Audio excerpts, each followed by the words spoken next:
All right, so Deontay Wilder, for the second time, is scheduled to fight Luis Ortiz.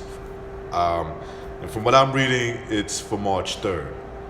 Off the top, I don't remember where exactly they're supposed to fight, but the date is March 3rd. So right off the bat, I'm skeptical. I don't think this fight's going to happen.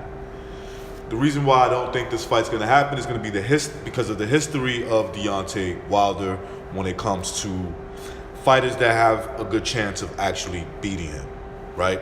Now, one would say that Luis Ortiz is getting old. He's probably older than he really is, and by the looks of him, I can see that, right? This guy looks like a man in his 40s, at least in his 40s, early 40s, if not older. But I'm still not buying it, right? I know Wilder fanboys love to come up with every fucking excuse why these fights don't take place, but I see it as bullshit. He was scheduled to fight Alexander Povetkin. He failed the test. He was exonerated. Luis Ortiz, the same thing. So I don't buy this fight's going to happen. I think that Wilder's a manufactured champion.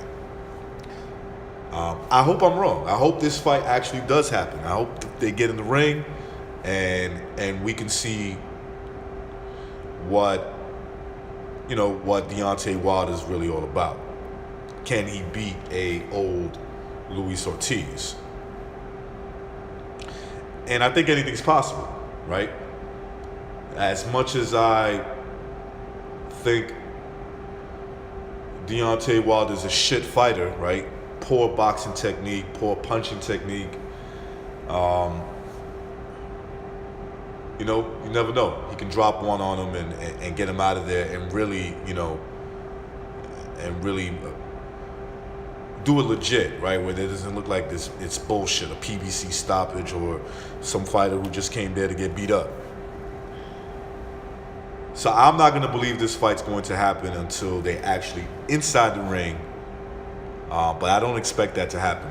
I expect something to come up to postpone this fight and get Wilder to where they need to get him. All right, so Joseph Parker and Anthony Joshua are supposed to fight on March 31st from what I'm reading. And I'm guessing that this fight's going to take place in the UK. And I do expect this fight to take place. I don't think anything would come up that would postpone this fight. I expect Joshua to win. I do think Joshua will beat Joseph Parker, and that's not going out on a limb. Obviously most people are going to pick Joshua to beat Joseph Parker, but I do see that Parker can pose some problems for Anthony Joshua. And I think that Parker having some tough fights, at the very least, gives him the experience in terms of if this fight gets tough for him against Anthony Joshua, who's more likely a different kind of fighter than anybody that Parker has fought, right? But I expect, obviously, I think Joshua's going to win, so it's going to be a tough fight for Parker. But Parker does have that experience. He's going to bring that experience in the ring of being in tough fights. So it makes it interesting to see if he could, give some pushback and make Joshua, work hard and see where Joshua's made of. Two guys that are still in that developing stage.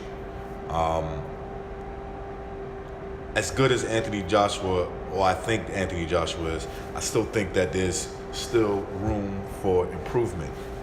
And these are the kind of fights.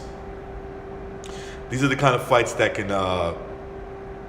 make that happen, right? That can give him the experience to be a better fighter, more of a complete heavyweight champion if he's to be that. I also like that, you got the WBO champion in Joseph Parker, and then Anthony Joshua has the WBA and the IBF. So with these two fights that are scheduled to take place, if they all take place the way they're supposed to,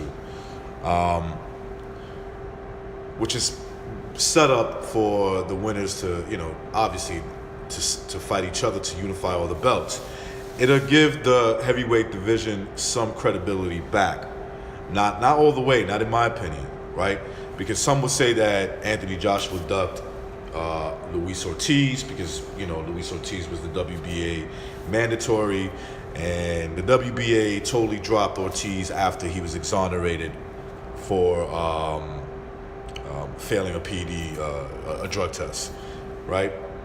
And I'm not gonna sit here and tell you that I read into that and all the details, because I didn't.